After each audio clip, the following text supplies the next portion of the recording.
instituto bacteriológico fundado em 92, né, único. E não se produzia soro antipestoso. Um dos principais preocupações de todas as autoridades, enfim, sanitaristas, médicos, é que a peste bubônica chegasse ao Brasil. E, de fato, em 1899, chega através do Porto de Santos. Então, quer dizer, foi da peste bubônica que surgiu a necessidade de criarem grandes institutos. Exato. E aí surge o Butantan e Manguinhos, hoje Fiocruz. Exatamente. Então vamos lá, ele veio para cá para criar o soro contra a peste bubônica, que era um problema iminente. E como é que começou o trabalho dele com cobras? O trabalho dele com cobras começa como objeto de interesse dele desde a faculdade, e o trabalho dele com cobras começa em Botucatu.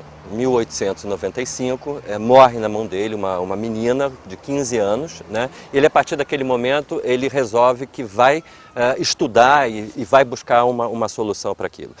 É importante dizer que um país como o nosso, matas, florestas, era uma das maiores causas de mortandade, né? Especialmente no interior.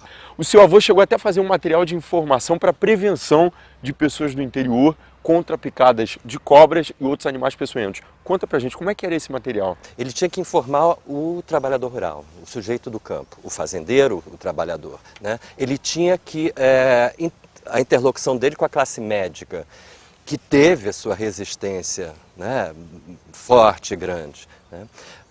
E outra coisa principal, para você até hoje produzir soro, você precisa de veneno e quantidade de veneno. Como é que ele conseguia esses venenos, né? De onde vinham essas cobras? Pois é, ele acabou fazendo um acordo com a Estrada de Ferro e mandava para os fazendeiros, para os trabalhadores rurais, ele mandava a caixa, ele mandava o laço, ele mandava o soro, ele mandava kit, né? Um kit e esse material didático. Né?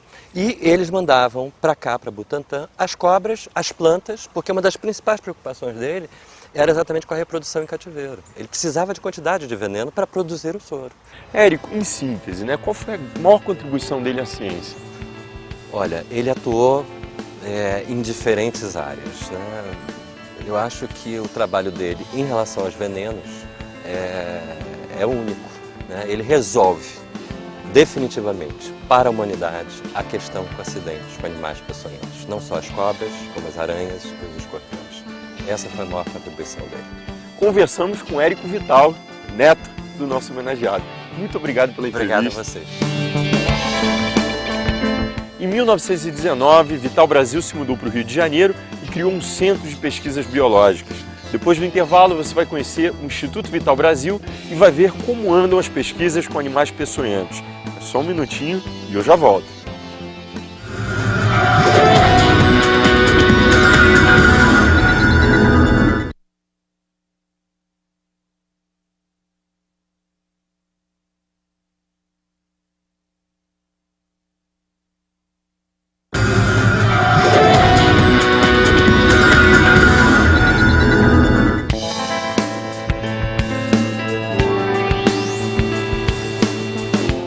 O Globo Ciência está de volta para falar sobre o Dr. Brasil, Vital Brasil, mineiro de campanha.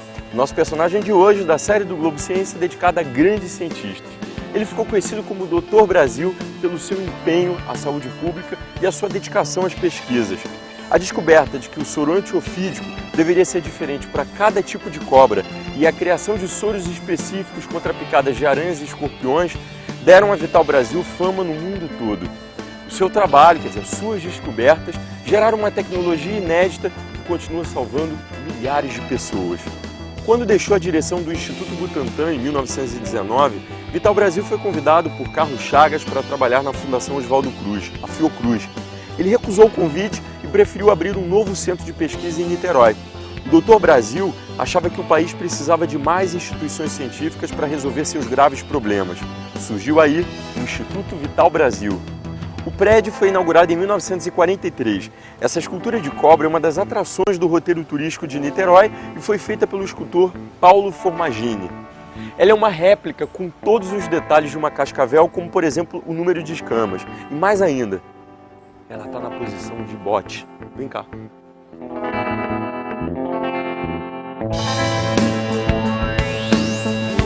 Quem vai nos receber é Luiz Eduardo da Cunha, diretor científico aqui do Instituto Vital Brasil.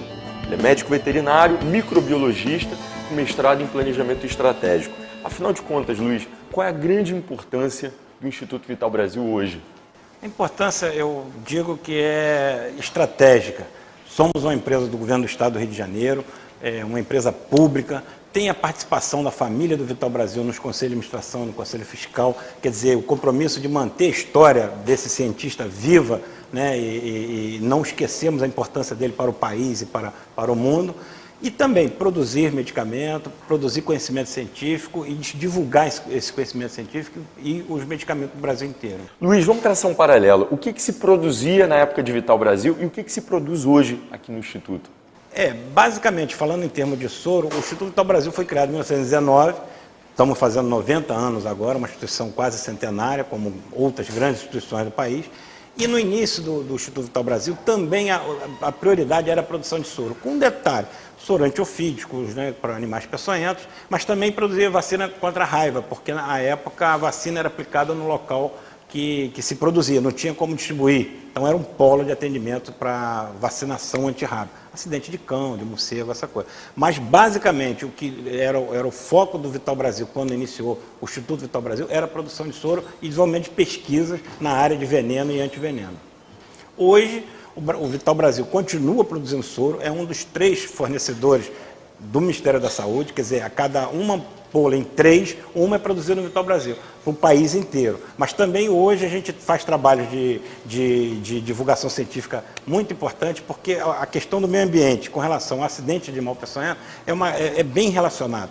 Quanto mais impactar o meio ambiente, está aparecendo mais casos de acidentes com animais peçonhentos. É uma relação interessante que a gente está trabalhando e a divulgação científica, divulgar conhecimento, é a ferramenta que a gente tem para diminuir casos no Brasil. Vamos falar agora de uma polêmica que marcou a história da ciência.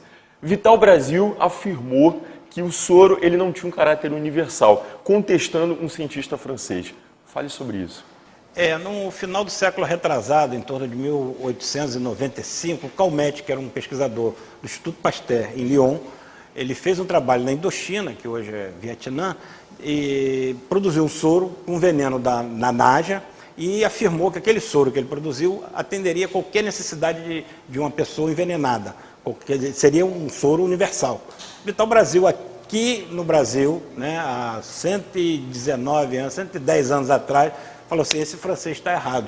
Tá? O soro tem que ser produzido para cada espécie ou para cada gênero de cobra. Cada gênero de cobra tem que ter o seu soro específico. Essa foi a grande descoberta do Vital Brasil, questionando imunologicamente um francês, né, de uma instituição importante já no final do século retrasado. Quer dizer, o soro para o veneno da jararaca, por exemplo, não é o mesmo que o da cascavel. Ele chegou a essa conclusão. Exatamente. Luiz, agora como é que é a produção do soro? O soro inicia com a inoculação de veneno em doses subletais no cavalo. O cavalo é um grande doador de sangue. Ele para a gente é o protagonista desse processo. Ele tem que estar saudável, tem que estar bem tratado, tem que estar rígido. Ele produz muito sangue, é isso? Ele, além de produzir sangue, ele produz células maduras no sangue, ele repõe a perda de plasma muito rapidamente. E no caso nosso, todos os produtores brasileiros, o processo inicia com a inoculação subcutânea de uma pequena quantidade de veneno específico, no caso de soro antibotrópico, que inclui as jararacas, você pega um pool de veneno e inocula.